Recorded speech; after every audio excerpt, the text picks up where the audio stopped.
نحمد و نصلی علی رسول الکریم اما بعد اعوذ باللہ من الشیطان الرجیم بسم اللہ الرحمن الرحیم وَاتْلُ عَلَيْهِمْ نَبَأَ ابْنَىٰ آدَمَ بِالْحَقِّ إِذْ قَرَّبَا قُرْبَانًا فَتُقُبِّلَ مِنْ أَحَدِهِمَا وَلَمْ يُتَقَبَّلْ مِنَ الْآخَرِ قَالَ لَأَقْتُلَنَّكَ قَالَ إِنَّمَا يَتَقَبَّلُ اللَّهُ مِنَ الْمُتَّقِينَ لئن بسطت إلي يدك لتقتلني ما أنا بباسط يدي إليك لأقتلك إني أخاف الله رب العالمين إني أريد أن تبوء باسمي واسمك فتكون من أصحاب النار وذلك جزاء الظالمين فطوعت له نفسه قتل أخيه فقتله فأصبح من الخاسرين فبعث الله غرابا يبحث في الأرض ليريه كيف يواري سوءة أخيه قال يا ويلتى عجزت أن أكون مثل هذا الغراب واریا سوءة أخي فأصبح من النادمين۔ ابھی آپ نے سورہ مائدہ کی آیت 27 سے 31 کی تلاوت سماعت فرمائی۔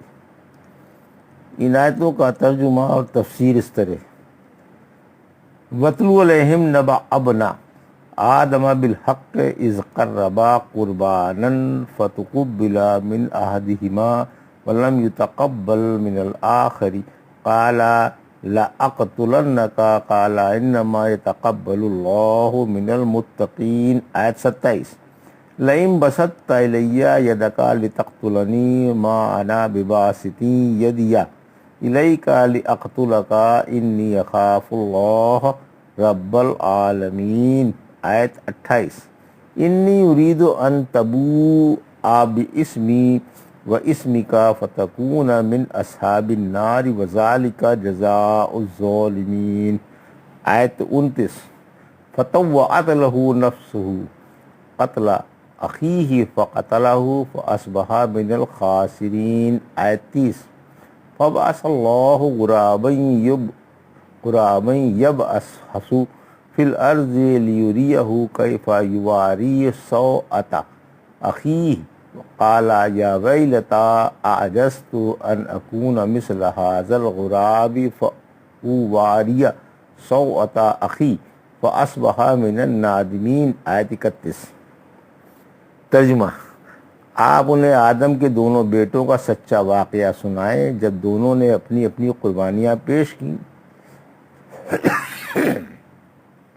تو ان میں سے ایک کی قبول ہو گئی اور دوسرے کی قبول نہ ہوئی۔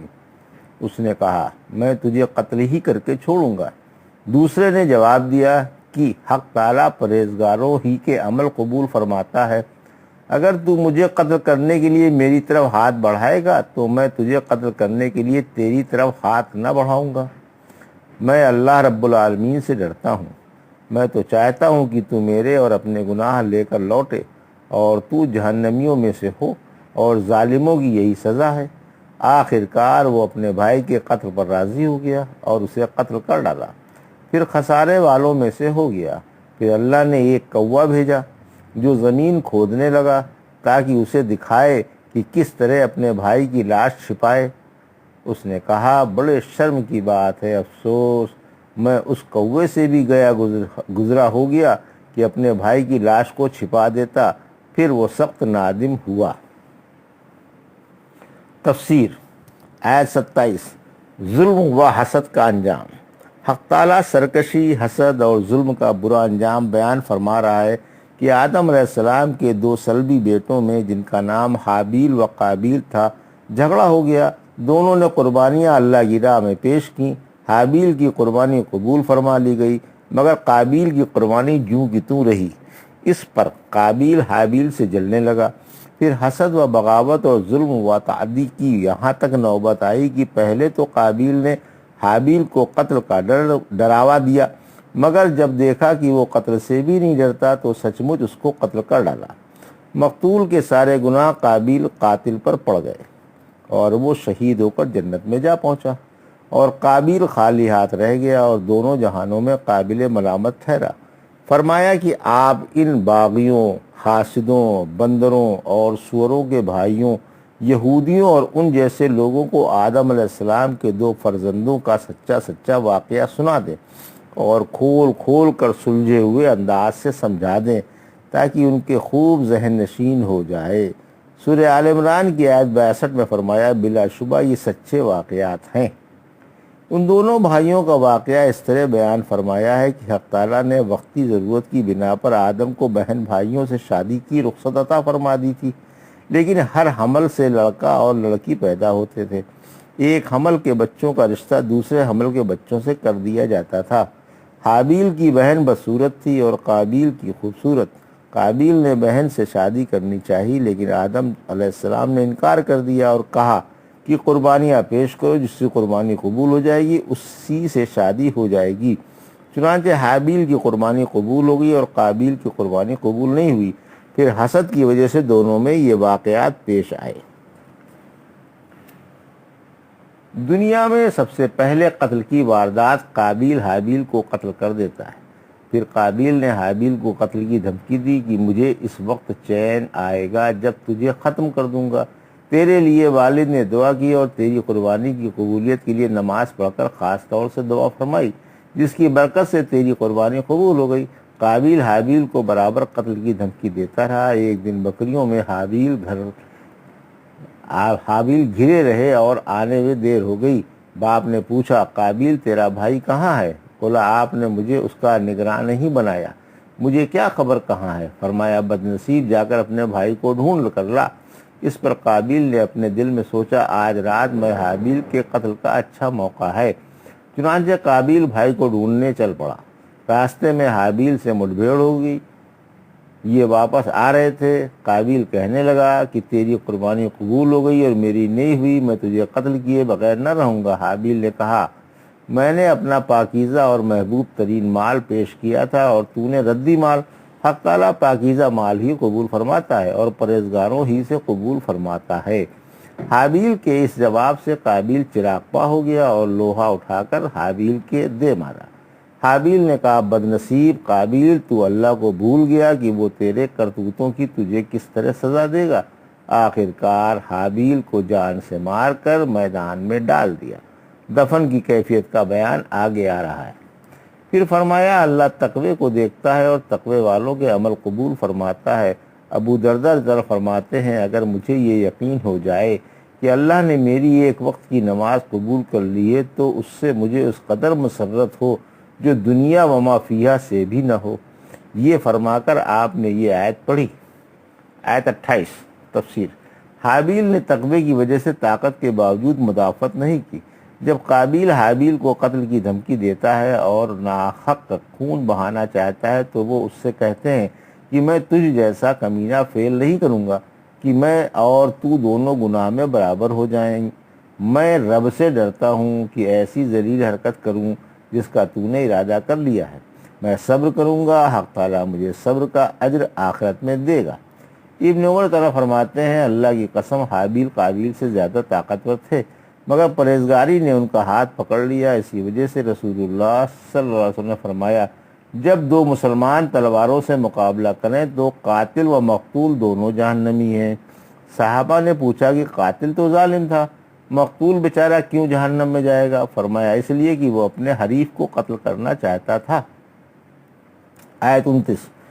قاتل پر اپنے گناہوں کے ساتھ قتل کا گناہ بھی لد جاتا ہے، یعنی میرے قتل کے گناہ کو اور اپنے سابق گناہوں کو لاد کر اللہ کے پاس جا، یا میرے تمام گناہوں کا بوجھ خصوصاً میرے قتل کا بوجھ لاد کر دنیا سے جا۔ آیت 30۔ قتل کی کیفیت۔ آخرکار قابیل کے دل نے قابیل کو اپنے نیک بھائی کے قتل پر آمادہ کیا اور بھائی کی پند موعظت کے باوجود قابیل نے حابیل کو اس لوہے سے قتل کر دیا جو اس کے ہاتھ میں تھا۔ یہ روایت اوپر گزر چکی۔ پھر شیطان دوڑ کر ہوا کے پاس پہنچا اور بولا قابیل نے حابیل کو قتل کر دیا۔ پوچھا قتل کیا ہے؟ بولا قتل کے بعد نہ انسان کھا پی سکتا ہے اور نہ حرکت کرتا ہے۔ بولی یہ تو موت ہے۔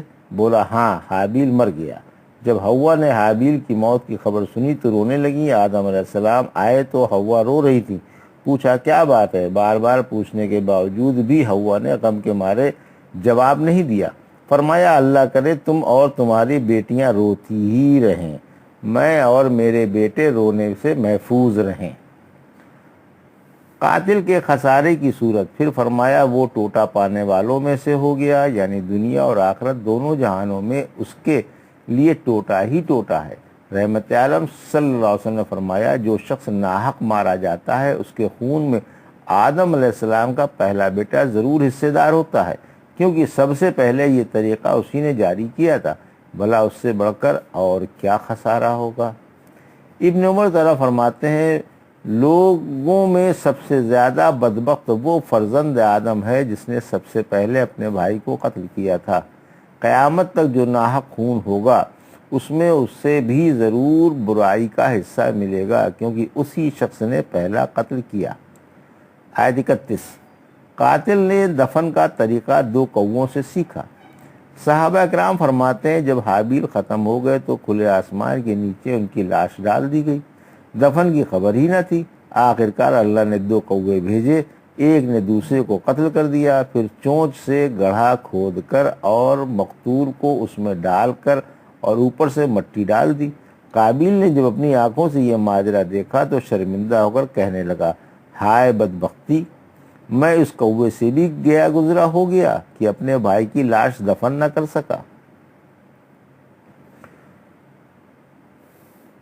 دین و دنیا کے نقصانوں کے ساتھ ساتھ پشیمانی عذاب پر عذاب تھا۔